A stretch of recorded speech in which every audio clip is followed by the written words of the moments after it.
Putain Vladimir. On est dans la merde. Pourquoi? Tu as tes règles? Non. Je les ai eues la semaine dernière. Il vient de se passer quelque chose de grave chez les Simsologues. J'ai un tampon si vous voulez. Ta gueule. Putain. Puisque je vous dis que j'ai pas mes règles. Je sais. Les Damien 3199 Awards sont sortis. Lol. J'ai regardé hier. C'était nul à chier. Mais c'est pas de ça dont je veux vous parler. Danny Ditty m'a sorti une nouvelle critique. Oh non. On est dans la merde. Mais non connard. Il va critiquer Devious Sim de ABS Productions, la série sur les grognasses. Gaga. Areux. Putain mais pourquoi t'as fait ça? T'es vraiment con. Bon les grognasses. Venez avec moi. J'ai besoin de mettre un tampon. Je crois que j'ai mes règles en fait.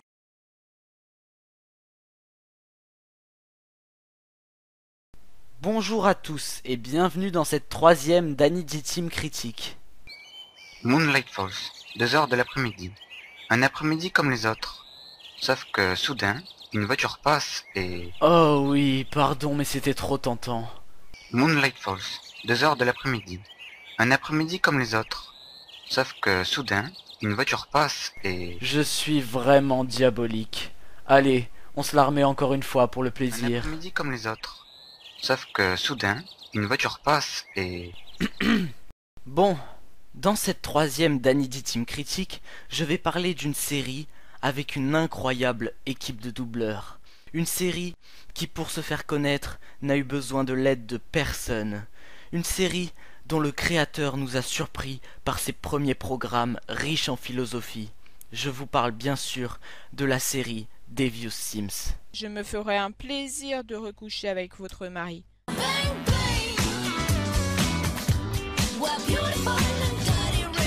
Ça va. La bande-annonce est géniale. Cette série a l'air d'être pleine de suspense et de rebondissements.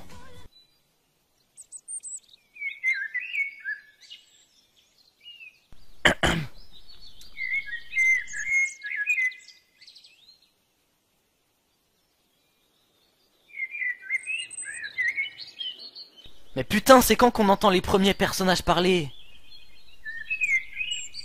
Mais allez là! On se fait chier!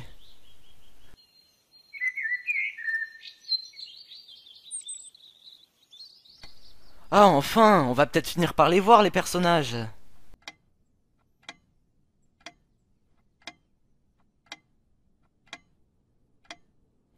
Mais putain, elle fait quoi? Pourquoi elle parle pas? Mais bouge ton cul, dis quelque chose, s'il te plaît! Mais c'est quoi toutes ces scènes meubles? On est à 1 minute d'épisode et on va enfin entendre le premier personnage parler. Madame de Bali, je viens de finir de nettoyer votre salle de bain.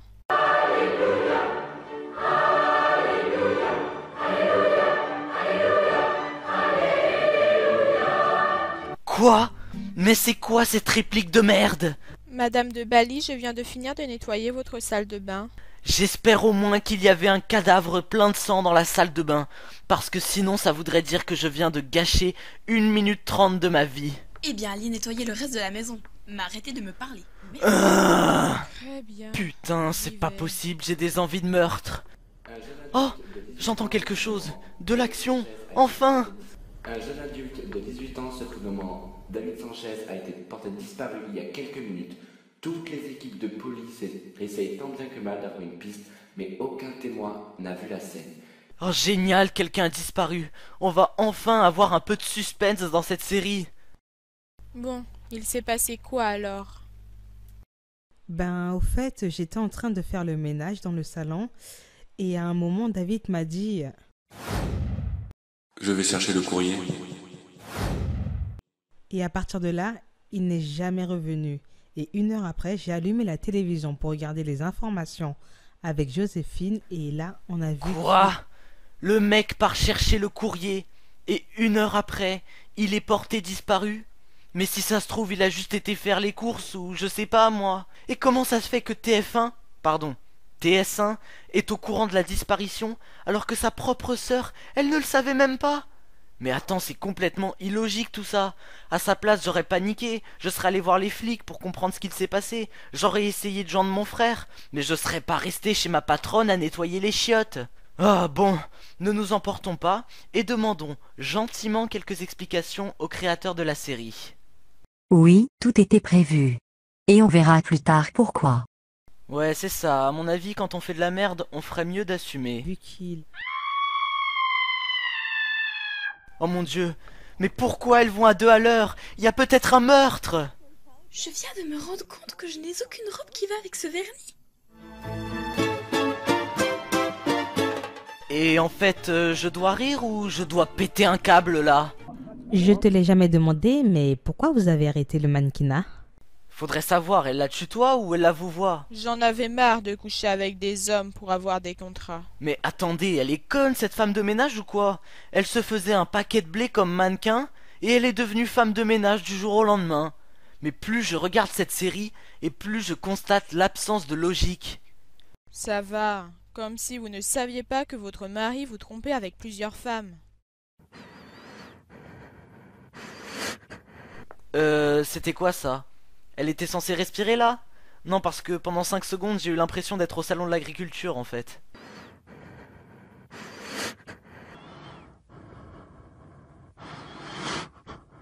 Et j'ai remarqué que dans cette série, les femmes de ménage sont vraiment traitées comme de la merde par la vieille à la robe rouge.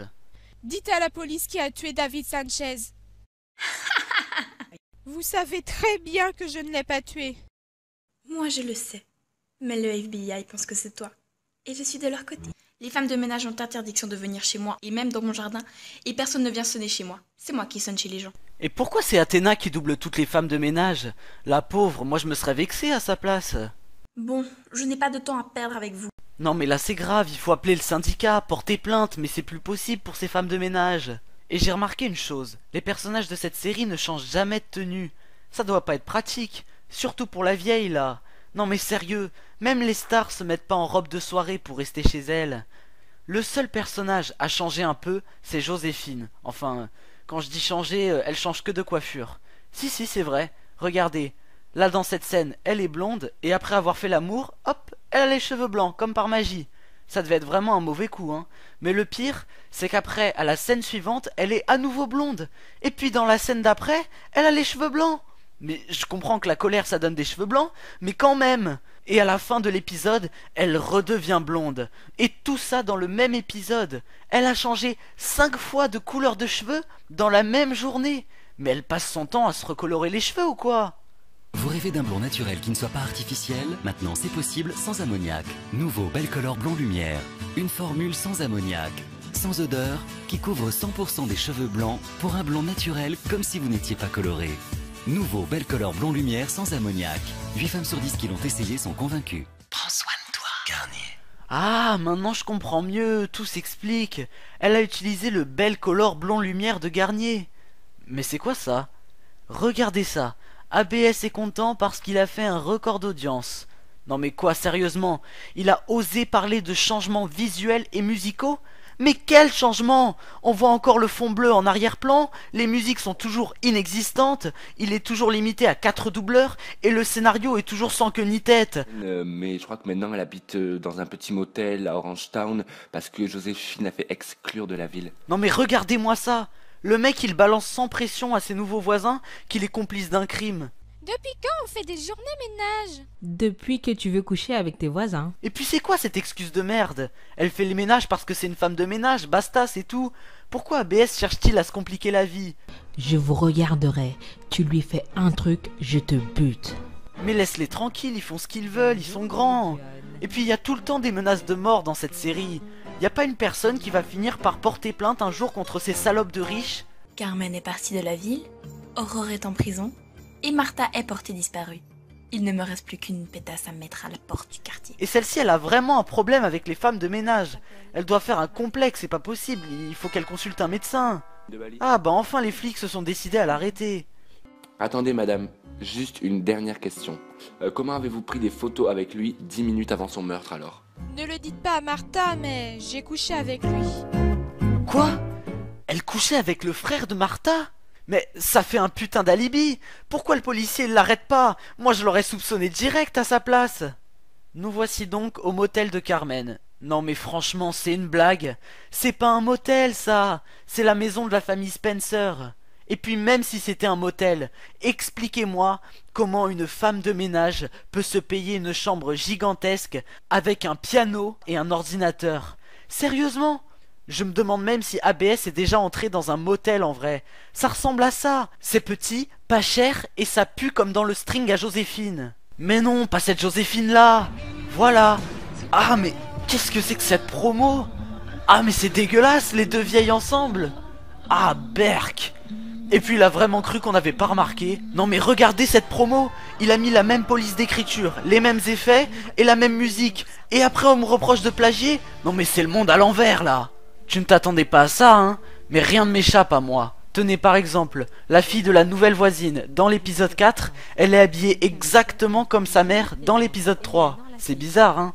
Il avait tellement la flemme de créer un nouveau personnage que du coup il a réutilisé le même. En même temps, quand on voit la gueule de certains Sims dans sa série, ça se comprend. Et puis c'est quoi cette nouvelle mode de modifier sa voix pour doubler plus de personnages? Oui, maman, ne t'en fais pas.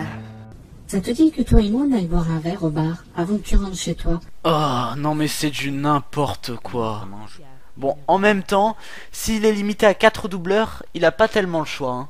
Nous voici donc à la dernière scène de l'épisode 4, qui se termine enfin par un petit peu de suspense. Mais qu'est-ce que tu fais là? Et là je me demande qui ça peut être.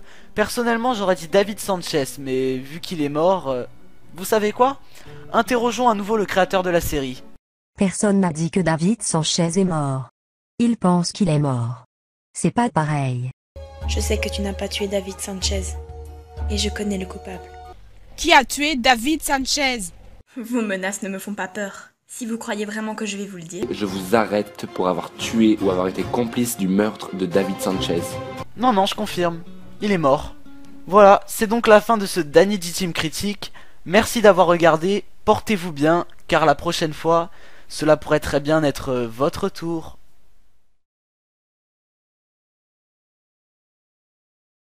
Oh putain. J'ai mis 15 minutes à me rentrer ce tampon dans la chatte. Mais ça valait la peine. Mince alors. À cause de tes ovaires, on n'a pas pu regarder la critique de Danny D-Team. Tu fais chier. Oh non. Je voulais entendre toute la gentillesse que Danny allait dire sur Devious Sim. Mais bon. Tant pis. De toute façon je vais me faire assassiner. Ou non pas elle. Elle va encore me dire des trucs. Bon salut les poireaux.